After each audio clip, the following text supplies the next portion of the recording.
بسم الله الرحمن الرحيم.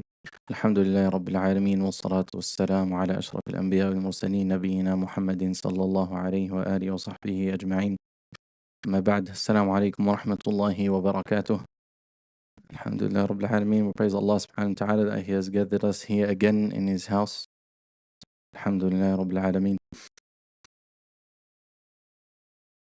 There was a man who came from Egypt to make Hajj.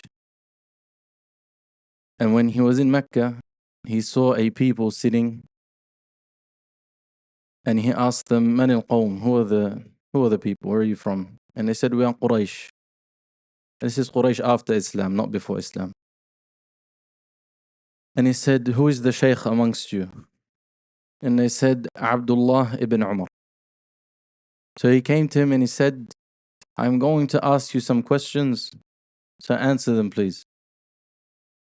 So he said, did you know that Uthman radiallahu anhu turned away during the battle of Uhud? So Abdullah ibn Umar said, Naam. And this was at the time after the Khilafah of Abu Bakr and Umar radiallahu anhu, and the times of turmoil during the reign of Uthman radiallahu anhu and Ali radiallahu anhum. And he said, yes. So the man asked him another question. He said, did you know that Uthman radiallahu anhu was not present during the Battle of Badr? And he remained behind in Medina. And Abdullah ibn Umar said, yes, na'am. Then he asked him another question. He said, did you know that Uthman radiallahu anhu didn't give bay'ah to Rasulullah sallallahu alayhi wa sallam? Bay'at al-Hudaybiyah, bay'at al-Ridwan. He said, na'am. The man said, Allahu Akbar. This was at a time where certain people had turned against Uthman radiallahu anhu. When Uthman radiallahu anhu was assassinated, and when there were revolts amongst the Sahaba and against the Khawarij and so on, and there was internal conflict amongst the Muslims. In a time such as this, where someone is looking for answers to justify what they believe, Abdullah ibn Umar said yes to all of his questions. Then Abdullah ibn Umar said to him, come, let me explain to you. He said to him, as for the first one, on the day of Uhud, then I declare by Allah Azza wa Jal that Allah subhanahu wa ta'ala has pardoned Uthman radiallahu anhu. Now, it's very easy. Who is Abdullah ibn Umar radiallahu anhu to speak on behalf of Allah subhanahu wa ta'ala? Who is anyone to speak on behalf of Allah subhanahu wa ta'ala without knowledge? So he brought him the ayah in which Allah Azza wa Jal mentioned, as for those who turned away from the battle, this was a test for them, then Allah subhanahu wa ta'ala has pardoned them. His first proof, the Quran. Then he said, as for the second, regarding the battle of Badr, he said to him, under Uthman radiallahu anhu's care was the daughter of Rasulullah sallallahu alayhi wasallam.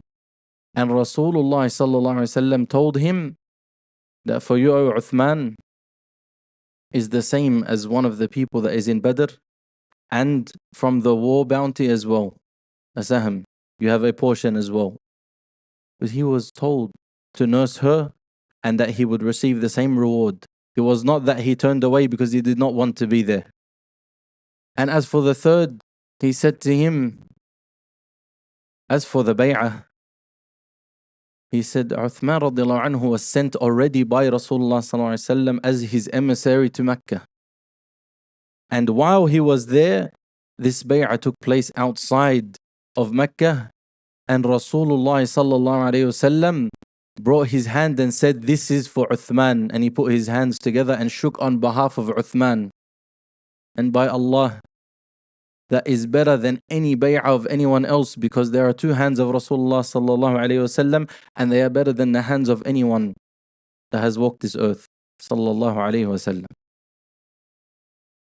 This brief story, inshaAllah, we find it's sufficient as a summary for one of the important characteristics of Abdullah ibn Umar radiallahu anhu ardah. a young companion from the companions of Rasulullah sallallahu alayhi wasallam. The day of Uhud, he was sent back because he was too young. He was not even 15. He gave bay'ah to Rasulullah sallallahu alayhi wasallam before he even reached the age of puberty. And he migrated with his father, Umar ibn Khattab radiallahu anhum. He was one of the 4 famous Abadilah from the Sahaba. There are 4 famous companions, all named Abdullah, and grouped together they were known as Al-Abadilah. Does anyone know who all 4 are? Wrong. The first one was wrong. The first one was wrong. Abdullah ibn Zubayr, na'am. Abdullah ibn Abbas. Abdullah ibn Umar.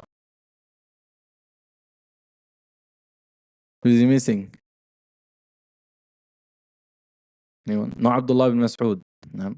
Ahmad ibn Hanbal radiallahu anhu rahimah. He was asked, why isn't Abdullah ibn Mas'ud one of them? Because these 4 specifically were from the younger of the Sahaba that were alive later at a specific time. Together, and when all 4 would agree on something, khalas, it was as if that was the fatwa amongst the Sahaba that were alive at that time. And Abdullah ibn Mas'ud was from the older than them, even though he is one of the companions that are famous, that are named Abdullah. The 4th, Abdullah ibn Amr ibn al-As. Abdullah ibn Amr ibn al-As. And he and Abdullah ibn Umar are well-known companions for narrating a hadith. Abdullah ibn Amr and Abdullah ibn Umar radiallahu anhum wa ardahum. He gave bay'ah to Rasulullah sallallahu alayhi wasallam before reaching the age of puberty. He was young and he was keen to live his life in Islam. That story that we began with, it shows us something extremely important, and that is knowledge and understanding of the religion. This is our foundation. Whoever holds steadfast to it, he will always be safe. No matter how many people come to you with different things, anyone hears sometimes strange things and someone asks them about their religion and they're unsure and they start to get worried. Knowledge is the key. Understanding and knowing the sunnah of Rasulullah sallallahu alayhi wasallam is the key. The book of Allah subhanahu wa ta'ala is the key. And Abdullah ibn Umar, he was well known for what? His strict implementation of the sunnah of Rasulullah sallallahu alayhi wasallam. So much so that Aisha radiallahu anha said, I have never seen anyone, especially at the later time after a lot of the major Sahaba has passed away, I have never seen anyone that is more firmly upon the first Islam, the real Islam that came with Rasulullah sallallahu alaihi wasallam, that was implemented by the greatest of the Sahaba, Abu Bakr and Umar, Uthman, Ali. These great examples, never seen anyone closer to this and stricter upon it than Abdullah ibn Umar. This was what he was known for. So much so he used to copy Rasulullah sallallahu alaihi wasallam in things that aren't acts of worship. He used to copy him in how he used to dress, where he used to walk, so much so even where he used to go to the bathroom. Everything. This is love. This was his love for Rasulullah sallallahu alaihi wasallam. These days, we see a lot of us, we take role models. Alhamdulillah Rabbil Alameen. We take role models. But even then, when we see our youth, they take role models. Some people are good people. They may not necessarily be Muslim, but they may be good in certain characteristics in terms of their achievements, sometimes in terms of their humane aspects and their charity or other things, sometimes in the good that they do or what they have achieved. Regardless, even then, the role models that we take or we aspire to be like, we don't actually follow what they do. And we claim that they are our role models. The next step, we claim that some people we love. This person is a great person, I love him. I love this sheikh or so and so. Or I love this sahabi. I love this prophet of Allah. But there's very little enactment of this love. Abdullah ibn Umar was the prime example of demonstrating that when you love someone, you do as they tell you or you do as they did. And Allah subhanahu wa ta'ala told us in the Quran, He said to Rasulullah sallallahu alayhi wa sallam, say that if you love Allah subhanahu wa ta'ala, then follow Rasulullah sallallahu alayhi wa sallam. Then Allah subhanahu wa ta'ala will love you. It's a simple formula, but He was the embodiment of how it was done. So much so it was narrated that there was a tree that was no longer there, that as he would walk, he would duck his head under nothing. Why? He said there was once a tree here, Rasulullah sallallahu alayhi wa sallam, when he walked, he put his head down as he was walking. Far-fetched examples sometimes to us, but this is what it meant to him. This is what we see when we talk about implementation versus, yeah, he's my role model, or I love him, or I follow this person, or so on. That first example that we gave in his story with that man, he showed the importance of being firm upon something that you believe in. His love for Rasulullah ﷺ wasn't based on emotions and words alone. No, it was based on knowing Rasulullah ﷺ and the religion of Rasulullah ﷺ, so much so that he was never shaken when these doubts were presented in front of him. Rather, he called the man and he said to him, I will tell you what these things actually mean.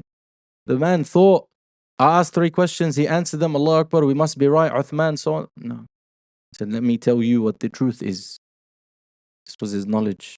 He got this from how much he used to implement the sunnah of Rasulullah ﷺ, how many of the hadith he memorized, of his relationship with the Quran, that when it was narrated that his life was what? Wudu for every salah and the mushaf in between. This is how he was described. One of the most perseverant in his ibadah to Allah subhanahu wa ta'ala. Well known for this throughout his entire life. His first battle that he joined Rasulullah sallallahu alaihi wasallam was the battle of Al-Ahzab, Al-Khandaq, which Allah subhanahu wa ta'ala mentions in Surah Al-Ahzab. And he was at the age of about 15 years old. In Uhud, it was narrated that him and Al-Bara ibn Azib, radiallahu anhum, they were turned back because they were too young, 12, 13 years old. Still boys, wanting to be men. They were ready in their eyes. But Rasulullah sallallahu alaihi wasallam, with his hikmah given to him by Allah subhanahu wa ta'ala, refused. At the battle of Al-Khandaq, he was allowed and he joined. And subhanallah, Allah subhanahu wa ta'ala in this surah in which he describes the battle, amongst these ayat, Allah subhanahu wa ta'ala mentions and he said, لَقَدْ كَانَ لَكُمْ فِي رَسُولِ اللَّهِ أُسْوَةٌ حَسَنَةٌ لِمَّنْ كَانَ يَرْجُو اللَّهَ وَالْيَوْمَ الْآخِرِ وَذَكَرَ اللَّهَ كَثِيرًا. There is indeed for you the best example in Rasulullah sallallahu alayhi wasallam. There is for you the best example in Rasulullah sallallahu alayhi wasallam. For those of you who, well, they want Allah subhanahu wa ta'ala, they want to meet Allah subhanahu wa ta'ala. And the last day, they were looking forward to meeting Allah subhanahu wa ta'ala. And they remember Allah subhanahu wa ta'ala frequently. 2 ayat later, من المؤمنين رجال صدقوا ما عاهدوا الله عليه. There are from the believers men who are truthful to what the covenant they made between them and Allah. When they say something between them and Allah subhanahu wa ta'ala, they mean it and they follow through. There are many examples of the Sahaba radiallahu anhum wa ardahum that fulfilled this. And the narrations regarding who this ayah came down regarding. However, we're going to stick, inshaAllah, to the companion at hand, Abdullah ibn Umar. He was the prime example of لَقَدْ كَانَ لَكُمْ فِي رَسُولِ اللَّهِ أُسْوَةٌ حَسَنَةٌ. So much so that when someone would do something or he would ask something and say, can I do this like this, or should I do something like this? And it was even slightly different to the sunnah of Rasulullah ﷺ or how he used to do it, he would respond with this ayah and he said, is there not for you the best example in Rasulullah ﷺ? Why are you looking for something else? And we find this today, a lot of us, because we're going to take from the 2 things that we've mentioned. Number 1, the firm understanding and our firmness and our steadfastness that comes from our knowledge of our deen and its implementation and following the sunnah of Rasulullah sallallahu alaihi wasallam. These 2 things we're lacking. We lack a lot of the time. We search for it elsewhere. We look for it outside. As mentioned, not every person is going to take Rasulullah ﷺ as a role model in every single thing that they do. That doesn't make them a bad person. Because there are also role models for you in the Sahaba and the other prophets of Allah subhanahu wa ta'ala and other good people from the Salaf and so on and so forth, and in your parents, inshaAllah. May Allah Azza wa Jal have mercy upon our parents and forgive them.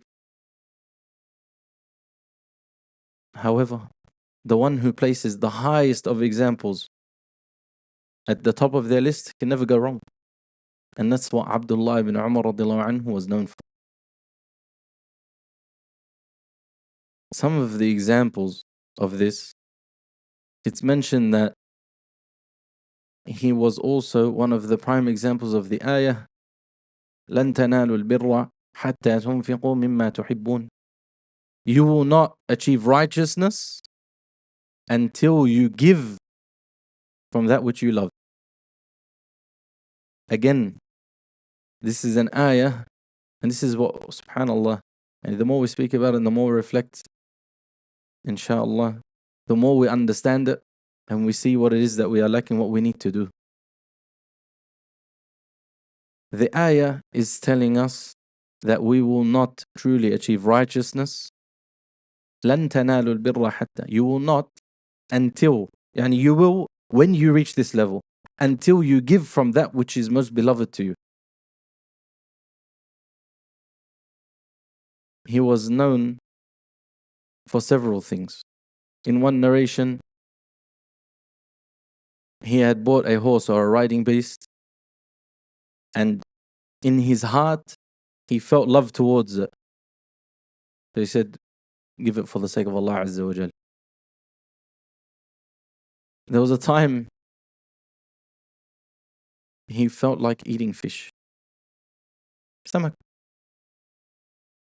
So he sent for it to be purchased. It came. It was prepared. And a beggar asked for food. He said, give it to him. Many narrations.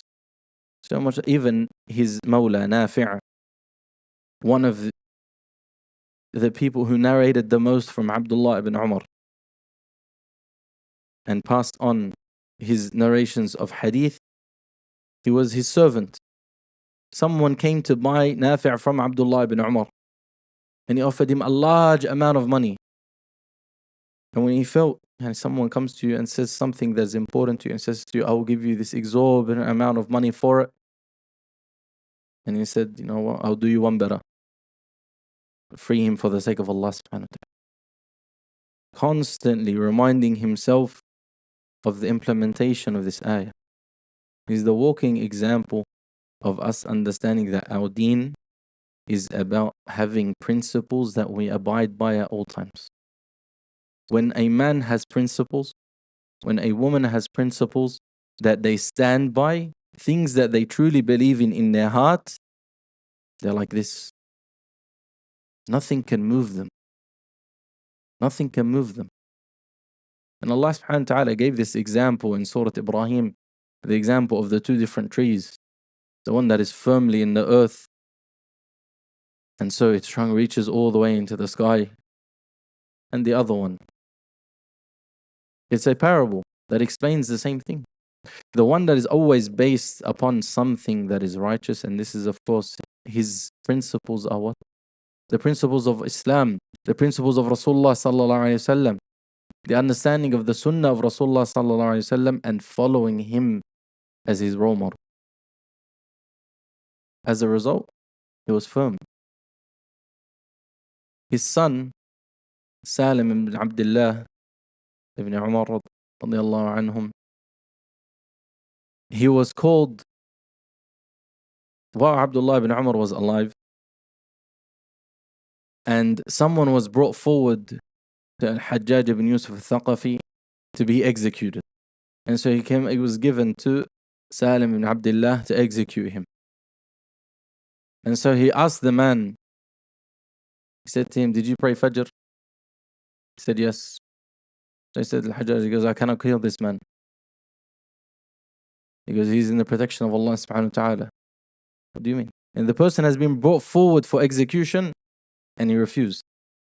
He said, I personally, he goes, I cannot. Why? He said, Rasulullah sallallahu alayhi wa sallam said that the person who prays Fajr, the one who prays Fajr, he's what? He's fi dhimmatillah. He's in the protection of Allah subhanahu wa ta'ala the entire day. How can I kill him? The man has prayed Fajr today. If you want to find someone else, find someone else. But me, no. This was the son of Abdullah ibn Umar. It teaches you this legacy that he passed down from Umar ibn al-Khattab to Abdullah ibn Umar, his son Salim. And it was narrated that Salim ibn Abdullah ibn Umar was the closest in likeness to Umar ibn al-Khattab.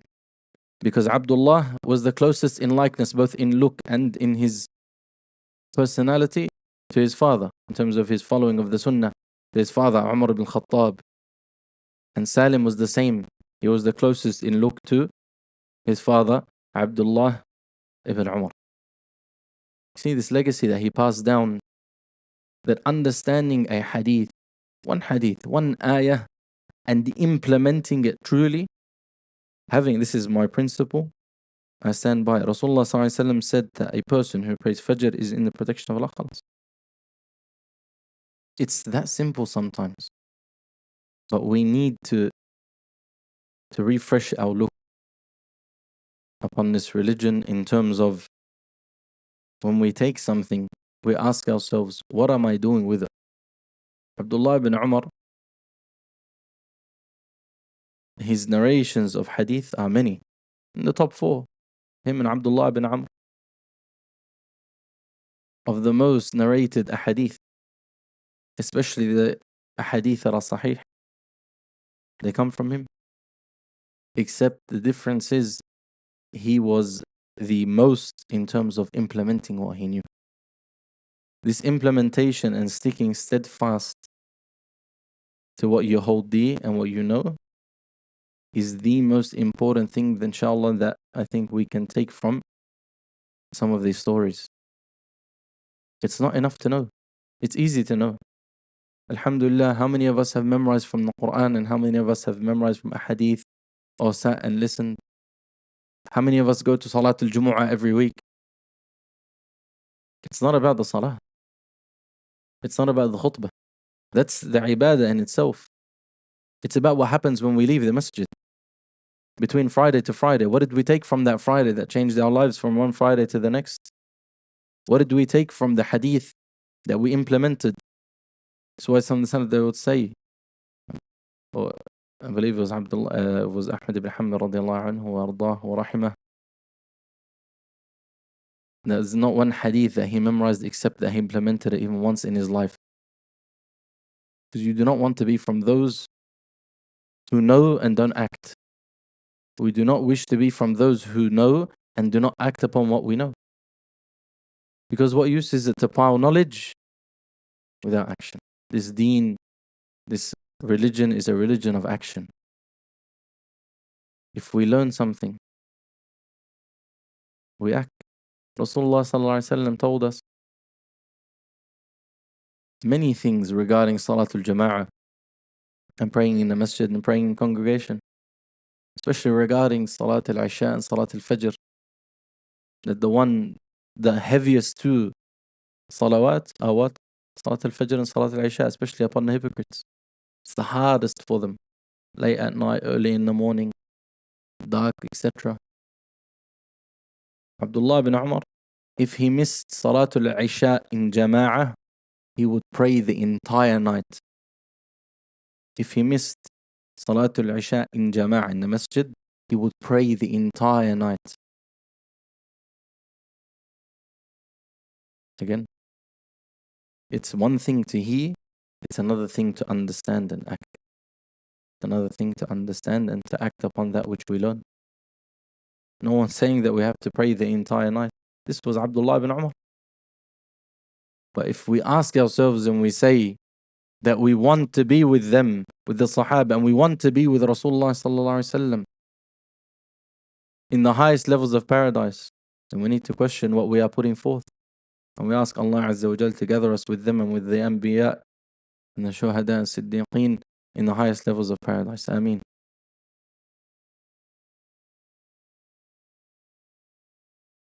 Abdullah ibn Umar, it's very clear that he followed his father's footsteps in the famous hadith that we know, in which Umar ibn Khattab was conversing with Rasulullah sallallahu alaihi wasallam, in which he said to him that he loves him. And so Rasulullah sallallahu alaihi wasallam asked him, more than your family? He said, yes. More than your wealth? Yes. More than your children? Yes. More than yourself? He was honest. And so he went, he stayed for a bit, and then he came back to Rasulullah sallallahu alaihi wasallam and he said, I love you more than myself. And Rasulullah sallallahu alaihi wasallam said to him, now you've truly believed. His son, observing. Abdullah bin Umar, this is another thing. We need to be keen. We need to want to learn. That first story that we mentioned, a lot of us, these are facts. Everyone knows. For example, we hear the seerah, we know Uthman radiallahu anhu, his wife was sick, radiallahu anha, he stayed back from the Battle of Badr, etc. He wasn't just gathering facts, he understood his history, he knew his facts, he had knowledge, and as a result of that knowledge and understanding its importance, he was able to stay firm and answer the person who came to ask. Do not discount knowledge or asking questions that may benefit you, even if you can't see the benefit immediately. He asked his father and he said to him, what changed? 1 second you said, I don't love you more than myself. And then you came back shortly after and said, I love you more than I love myself. He said, radiallahu anhu, to his son, I asked myself, obviously analyzing himself and where he would be without Rasulullah sallallahu alaihi wasallam. Where was Umar radiallahu anhu before Islam? The harshest opponents of Islam. Until he was guarded by Allah subhanahu wa ta'ala. And on the day of judgment, who will he need more? Umar or Rasulullah sallallahu alayhi wa sallam? He will need the shafa'ah of Rasulullah sallallahu alayhi wa sallam more than himself. And so he said, I love you more than I love myself. His son was learning from a young age, observing, asking his father, asking the people of knowledge, learning. So he could be like them. So that when the time came for the Battle of Uhud, he was already asking to be with them. He wasn't asking to be sitting at home. No. He wanted to be with them. He understood that there is a goal. And Allah Azza wa Jal has given us the greatest role model to show us the way there. And so he wanted to follow.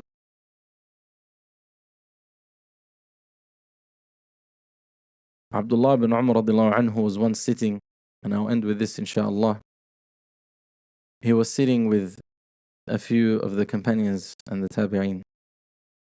Abdullah ibn Zubayr, Urwa ibn Zubayr, Mus'ab ibn Zubayr, according to some narrations, Abdul Malik ibn Marwan, sons of Sahaba and so on, and grandchildren. And they were sitting together, brothers, as men. And so they said, they asked each other, what do you wish for? So Abdullah ibn Zubayr said he wished for the Khilafah. And we're not talking about wishing here as in, I want to be better than everyone. They genuinely, what they believed would be the best thing for them. What they truly wanted. Urwa ibn Zubayr, he said, the thing that I want most is for knowledge to be carried after me. For me to learn and to teach, and for the people to carry on that knowledge from me. Mus'ab ibn Zubayr, he said, I wanted to be the Amir of Al-Iraq and to marry so-and-so and to marry so-and-so. And Abdul Malik ibn Marwan, it's mentioned in some narrations that he was there as well, and he also said that he wanted leadership in Al-Khilafah. As for Abdullah ibn Umar, he said, I wish to be forgiven. He said, I wish to be forgiven. And Al-Dhahabi, rahimahullah, Siyar A'lam al-Nubala, he said, all of them received what they asked for. Every single one of them in that majlis, in that gathering of 4, 5, 6 people, in the multiple narrations, every single one of them received what they asked for. The one who wanted Khilafah was Khalifa. The one who wanted to marry so-and-so and wanted the Imara of Al-Iraq, he received it. And the one, Arwa ibn Zubayr, his aunt is Aisha radiallahu anha. He is one of the primary students of narrating from Aisha radiallahu anha, the mahram. So he had access to her and he would seek knowledge from her, and he passed this on, and he was one of the most well-known of the Tabi'een in Medina after the Sahaba who passed on this knowledge. As for Abdullah ibn Umar, only Allah Azza wa Jal knows. Only Allah subhanahu wa ta'ala knows. Why? Because he has asked for something that only Allah subhanahu wa ta'ala can give and testify for. However, we know that Rasulullah sallallahu alayhi wa sallam, in a narration in which he promised Jannah, that Allah Azza wa Jal has promised Jannah to several of the Sahaba, it is also mentioned in narration that after he told Uthman radiallahu anhu, then Sahaba to tell Uthman that he has been promised Jannah as a result of a trial that will before him. Abdullah ibn Umar also asked, what about me, Rasulullah sallallahu alaihi wasallam? And he said to him, you will be with your father. Yani as your father has been promised Jannah, you will also be with him. I ask Allah subhanahu wa ta'ala to allow us to follow these righteous people and the Sahaba and those who followed the path of Rasulullah sallallahu alaihi wasallam, to allow us to follow his path sallallahu alaihi wasallam. I ask Allah subhanahu wa ta'ala to make us from those who that which is beneficial and follow it, and that which I have said that is correct is from Allah subhanahu wa ta'ala, and what is incorrect is from shaitan and myself. I ask Allah subhanahu wa ta'ala to forgive us our shortcomings. اللهم باعد بيننا وبين خطايانا كما بعدت بين المشرق والمغرب والحمد لله رب العالمين. صلى اللهم وسلم وبارك على نبينا محمد وعلى آله وصحبه أجمعين. والسلام عليكم ورحمة الله وبركاته.